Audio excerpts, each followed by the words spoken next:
Pois é, e hoje a gente vai falar sobre um tema muito importante, abrindo o programa de hoje. A gente vai falar sobre solidariedade. É que nesta segunda-feira, dia 25 de novembro, é o Dia Nacional do Doador Voluntário de Sangue. Uma data que visa incentivar o ato da doação de sangue, porque ele é essencial para salvar vidas de pessoas doentes ou acidentadas. E sobre este assunto a gente recebe com muita alegria aqui a coordenadora do Hemocentro, a diretora-geral do Hemocentro, coordenadora Denise, que é um prazer muito grande estar recebendo você aqui para falar conosco no Sinal Aberto. E a gente começa perguntando, primeiro, boa tarde, né? Boa tarde, é um prazer estar aqui com vocês. Pois é, o prazer é meu, né? E eu começo perguntando justamente isso. Como é que está, nesse momento, a situação do estoque de bolsa de sangue lá no Hemocentro? Então, nesse momento, nós estamos preparando os estoques para o mês de dezembro e janeiro, que, sabidamente, há um número menor de doações. E nós estamos, nesse momento, precisando dos grupos RH negativo. Só lembrando que é Denise Goulart, faltou o seu sobrenome, né? Então, tá, RH negativo a gente tem os tá grupos ABO e tem os fatores RH negativos, que estão em baixa agora. Denise, agora começa uma época complicada, né, para os bancos de sangue, porque a demanda aumenta, né, o número de doadores diminui em função dessas férias, festas de final de ano. E muita gente viajando. Qual que é a campanha que o Hemocentro está fazendo para mobilizar as pessoas para não acontecer dessa baixa? Então, a estratégia que o Hemocentro tem adotado é de firmar parcerias com instituições para que a gente tenha doações regulares.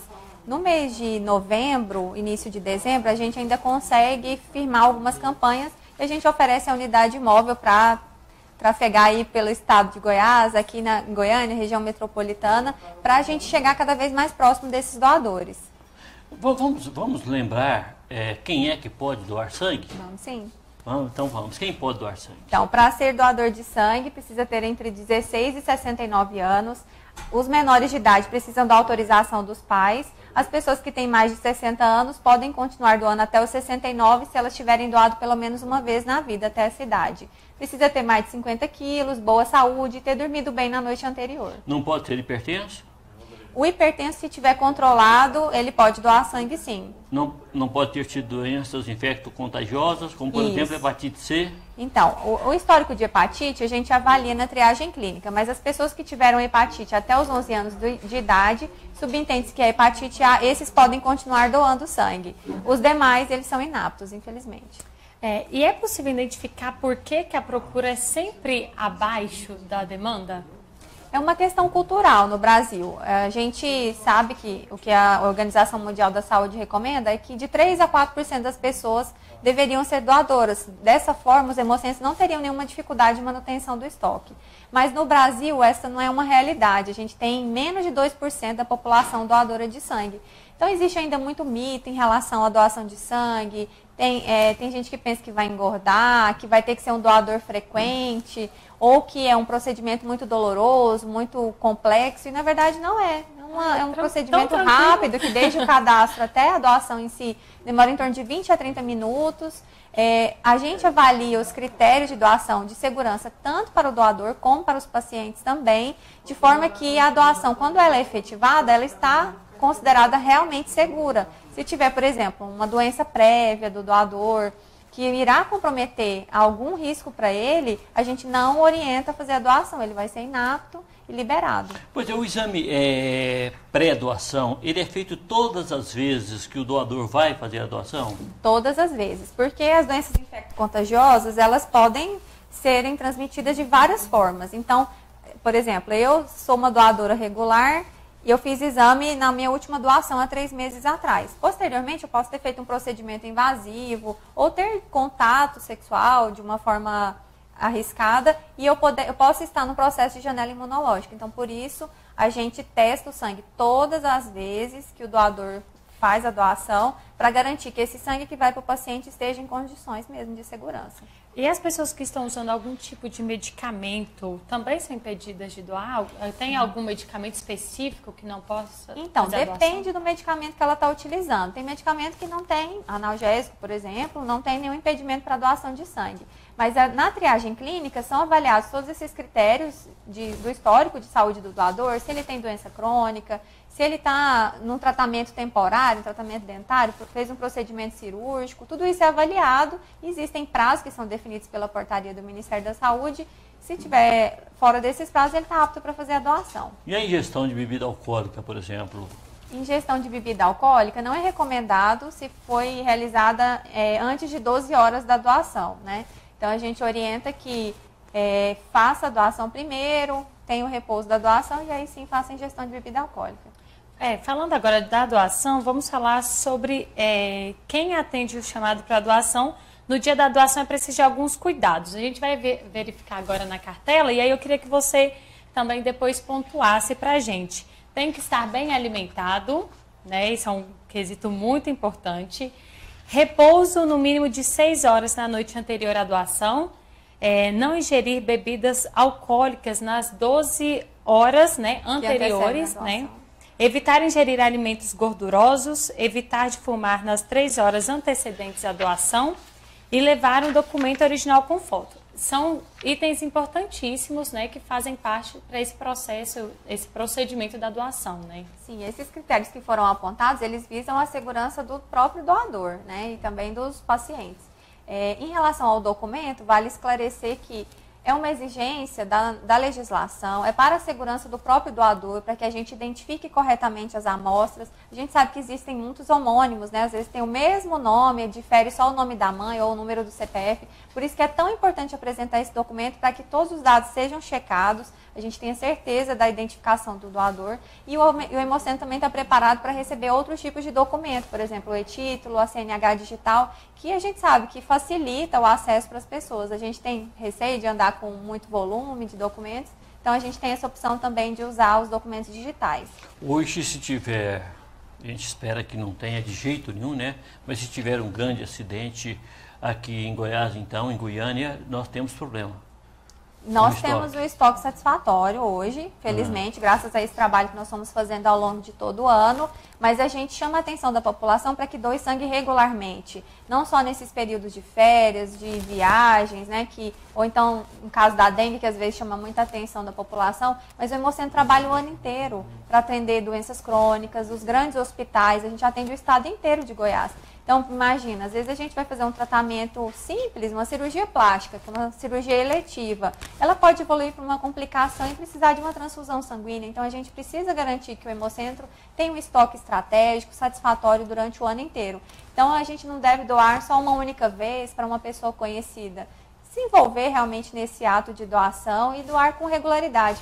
Se cada um de nós doasse pelo menos 2 vezes por ano, o Hemocentro não teria problema. Denise, depois que a pessoa faz a doação, esse sangue, qual que é a próxima etapa desse sangue? Muita gente tem dúvida, né, como que faz, para onde ele vai, para onde ele é distribuído. Conta pra gente. Conta sim. Então, o sangue, quando ele é recebido no Hemocentro, ele vai ser processado em 4 hemocomponentes, que ele vai ser distribuído conforme a necessidade de cada paciente. Então, se está com sangramento, pode receber plaquetas, se está com anemia, pode receber hemácias e assim por diante. Esse sangue, até que saia o resultado sorológico dessas doenças infecciosas, ele fica no pré-estoque, que a gente chama, porque ele ainda não está seguro, eu não tenho certeza de qual sangue não está contaminado. Assim que o resultado é liberado, esse sangue vai para o estoque propriamente dito e é distribuído para as agências transfusionais, que são unidades hemoterápicas que estão localizadas dentro dos hospitais de grande porte, para que quando tem uma urgência ele está prontamente ali para ser dispensado. Além disso, a gente atende demandas pontuais das unidades dos CAIs, dos postos de saúde, de outros hospitais de menor porte que não tem agência transfusional. Eles buscam sangue direto no Hemocentro, esse sangue é testado conforme a compatibilidade de cada paciente e encaminhado para os hospitais. A doação de sangue nos remete a uma outra questão, que é a doação de medula. Esses exames pré-doação de sangue, eles servem também como parâmetros para os doadores de medula? ele serve para identificar se a pessoa tem o potencial para ser doador de medula, mas os critérios são um pouco diferentes. Para ser doador de medula, precisa ter entre 18 e 55 anos de idade, não ter nenhum histórico de câncer, nem de doença autoimune. E aí, o doador precisa levar um documento oficial com foto e coleta apenas uma amostrinha de sangue de 5 ml. Aí vão ser realizados uns testes diferentes com essa amostra, que são testes de compatibilidade HLA, para identificar essa compatibilidade mais próxima da doação de órgãos. E aí ele fica num banco de dados do Redome. Quando encontra um paciente compatível, esse doador é acionado, esse exame é repetido novamente para confirmar a compatibilidade e aí ele é convidado para fazer o transplante de medula óssea. Pois é, antes a Letícia vai repetir aquela cartela que eu achei números muito interessantes, o telespectador também, né? Então, depois eu te faço uma pergunta. O que tem que fazer, né, para no dia da doação, os cuidados, né? É estar bem alimentado, repouso mínimo de 6 horas na noite anterior da doação, não ingerir bebidas alcoólicas nas 12 horas anteriores, evitar ingerir alimentos gordurosos, evitar fumar nas 3 horas antecedentes à doação e levar um documento original com foto. A minha pergunta é, porque eu sou doadora desde os 18, quando minha mãe não precisava me levar, que ela sempre teve o receio que você tinha mencionado. Então, com 18 anos eu comecei a doar, e certa vez, quando eu fui doar o sangue, o pessoal perguntou, você não quer doar plaqueta? Porque está em falta. Então, eu fui e não sabia que tinha uma doação específica, né, das plaquetas, e foi quando eu fiz a doação. Também é uma coisa que precisa, que está em falta? Sim, plaqueta, a gente tem uma dificuldade maior pelo prazo de validade. Enquanto o concentrado de hemácias vale em torno de 28 a 42 dias, as plaquetas têm uma validade de apenas 5 dias. Além disso, quando tem uma demanda de plaqueta, ela é uma demanda significativa. Então, por exemplo, doenças oncológicas, doenças infecciosas como a dengue, por exemplo, aumentam muito o número a demanda de plaquetas em si, e é um hemocomponente difícil de ser produzido pela própria validade e porque, por exemplo, do sangue total, que é esse sangue que a gente faz a doação convencional, é possível fracioná-lo em plaquetas também, mas para formar uma bolsa de plaquetas eu preciso de 8 doações, porque sai uma quantidade muito pequena. E essa doação que você se referiu é a doação de plaquetas por aférese, que é um procedimento especial, que nem todos os doadores têm critério para entrar nesse requisito, porque aí o doador precisa ter entre 65 e 70 quilos pelo menos, precisa ter um bom acesso venoso, porque é um procedimento demorado, em torno de 1 hora e 40 minutos. E aí dessa doação de um único doador eu consigo tirar uma bolsa ou até 2 de plaquetas. E para o paciente é uma plaqueta de maior qualidade, porque eu não tenho células, antígenos de outros doadores, é apenas de um único doador. E a chance de ser compatível e de minimizar as reações transfusionais é bem maior. Não tem substituto quando há necessidade de doação. Quando há necessidade do uso do sangue doado ou das plaquetas, não tem outro substituto químico? Não tem, não. As células sanguíneas, hoje ainda não existe um substituto artificial para elas. Por isso é muito importante que cada um se conscientize do ato de doar sangue, porque é a partir dele que a gente salva vidas. É muito interessante. Eu sou doadora. Você não pode, né, Kleber? Agora, não, mas curiosamente agora teve uma novidade, né, que você me trouxe muito boa. Eu tive hepatite, eu tinha 12 anos, eu tenho 59, então eu posso doar. Pode tive doar hepatite C.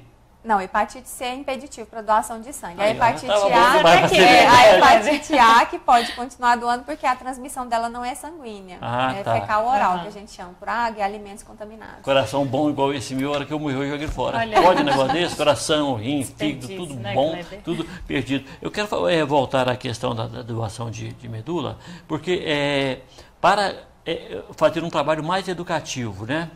Quando a gente vai fazer a doação de medula, eu já me apresentei para doar medula, também não pude, né? Mas quando a gente apresenta para fazer doação de medula, a gente não apresenta para doar a medula especificamente para um paciente, né? A gente apresenta para doar a medula e ela fica no estoque, e quando aparecer alguém que precisa daquela medula para recuperar a sua vida, que a tipagem bate, aí ela será destinada àquela pessoa. Sim, quando a gente faz o cadastro, na verdade a gente ainda não está doando a medula. A gente coleta uma amostra de sangue, faz os testes de compatibilidade e vai para o banco de dados do Redome. Mas quando encontra alguém compatível, nós somos acionados. A gente não tem realmente, existe esse sigilo, a gente não conhece o receptor, que a legislação brasileira não permite isso, até para preservar o próprio paciente, né, de uma exposição. E é feito o transplante sem identificar o receptor. Eu sou cadastrada também na doação de medula óssea. Também está cadastrada? Você está bem na parada. Eu estou bem. Denise, eu queria que você falasse da programação especial que o Hemocentro está fazendo para essa maior, né, essa conscientização da doação de sangue. Nesse dia do doador. Esse dia é muito especial para nós, é um dia de comemoração, onde a gente reconhece esse esforço das pessoas de ir lá de forma voluntária, altruísta, doar seu sangue para alguém que nem conhece e ajudar o Hemocentro nesse trabalho que é tão árduo, né? E então nós estamos em clima de festa, estamos oferecendo uma programação um pouco diferente, com atrações musicais. Hoje pela manhã nós tivemos uma cantora, Glau Matias, e à tarde uma dupla sertaneja, Juan e Raí? Não, Juan e Raí não. Não, eu conheço... Regis e Túlio. Regis e Túlio. Tá. Bom, boa dupla também. No Hemocentro, na Avenida Anhanguera, esquina com... Qual é aquela rua? Avenida Anhanguera, número 5.195, atrás do Hospital Materno Infantil. Exatamente. Fica ali depois do final da 24 de outubro, antes do Lago das Rosas, à direita. Então, quem quiser participar agora à tarde, qual é a programação? Então, nós temos essa dupla sertaneja e nós temos atendimento tanto lá dentro do Hemocentro como na unidade móvel que está estacionada lá no pátio. Denise, e antes de você falar, Cleber, te interrompendo aí, passa o contato para a pessoa que ainda tem alguma dúvida, que queira sanar essa dúvida, entre em contato com vocês. Então, nós temos o telefone 3201-4101, que você pode tirar suas dúvidas e também agendar uma doação com a unidade móvel. Caso tenha um grupo acima de 80 pessoas no seu trabalho, na escola que você estuda, na sua igreja, pode entrar em contato com o Hemocentro, solicitar a unidade móvel que a gente vai até você fazer a doação. Pois é, quando eu fui formar, a turma de formandos fez uma doação, né? Os meus colegas todos doaram o sangue, a unidade móvel foi dar na faculdade e fez a doação. Denise Goulart, diretora-geral do Hemocentro, e nós agradecemos aqui a sua presença. Muito obrigada e sucesso com a campanha. Nós que agradecemos o espaço e, mais uma vez, parabéns aos doadores de sangue. O Sinal Aberto faz um breve intervalo e nós voltamos em um minuto.